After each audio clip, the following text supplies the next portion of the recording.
Finally, nandito na tayo. The moment we've been always waiting for. Nagsimula tayo bilang magkaibigan, diba, Kuya Jim? Pero ngayon, ikakasal na tayo at uuwing magkasama.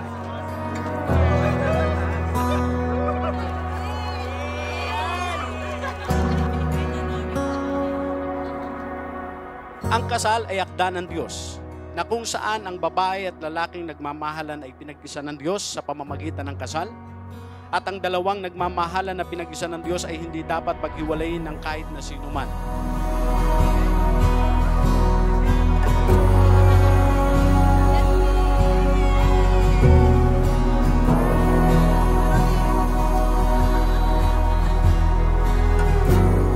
Lagi mo ako tinatanong kung kailan ko na-realize na mahal kita o kung kailan ko na-realize na ikaw na talaga. Pero di ko alam kung paano at kailan. Ang alam ko lang, na-realize ko na ayaw ko at di ko kaya na makita ka sa piling ng iba.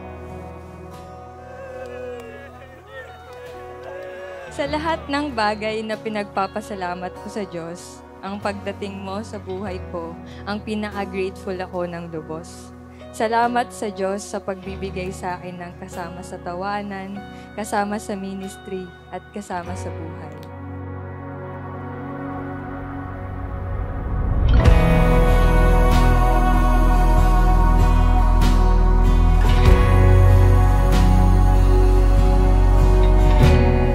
Siyam na taon na saksi yung nakararami kung paano tayo nagsimula. Sa siyam na taon na yon, naghintay tayo tapos nanalangin. Sumagot yung Diyos sa panalangin natin at ito yung araw na yon, magkasama tayo dito. Ikaw yung unang tao na masasabi ko na sa sarili ko na masasabi ko na best friend ko. At syempre hanggang ngayon. Palagi mong sinasabi kung gaano ka kapalad at ka-blessed for having me in your life. Pero deep down my heart, alam ko na mas grateful ako meron akong ikaw.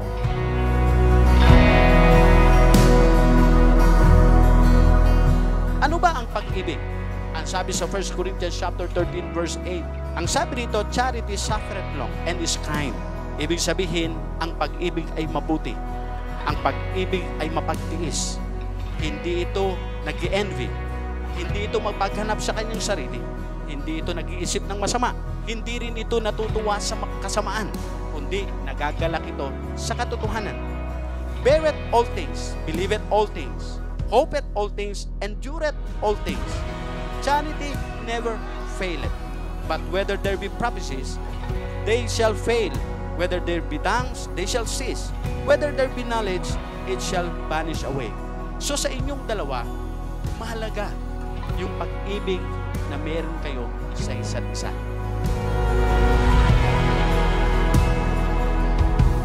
Sisikapin ko na i-lead yung pamilya natin na bubuin ay pamilya na ang nasa sentro ay ang Diyos at wala nang iba. Pamilya na may takot at pagkakakilala sa Diyos. Kaya simula sa araw na ito, sa iyo ko lamang iaalay ang aking pag-ibig at tanging Diyos lamang ang makapag-iwalay. Jim. Hello. Magka-pray nga tayo, ni-request ko nga.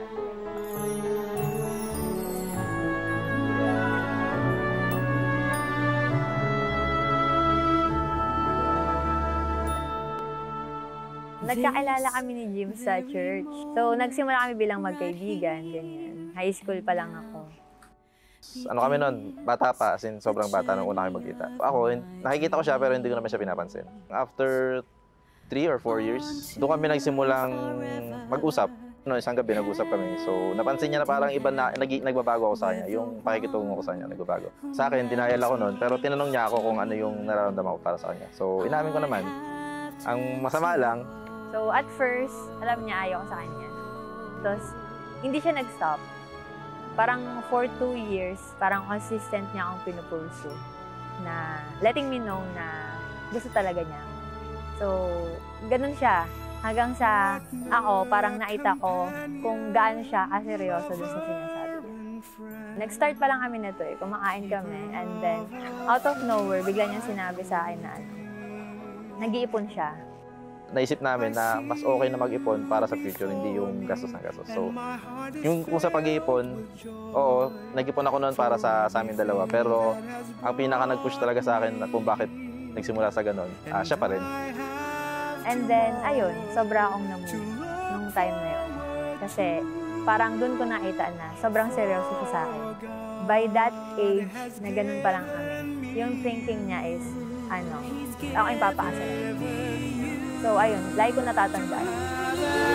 To have and to hold, to cherish and honor, to love. By the Republic of the Philippines and New Life Bible Baptist Church.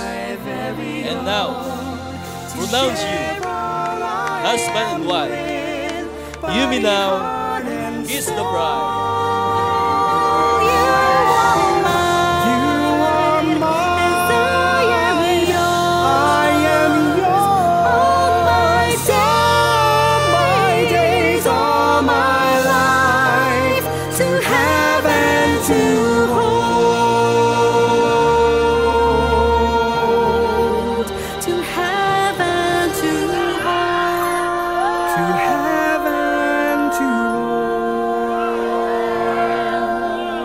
Mag-ready ka na sa mga iluluto ko araw-araw. So, pag-ayari nito, sana tumaba ka na.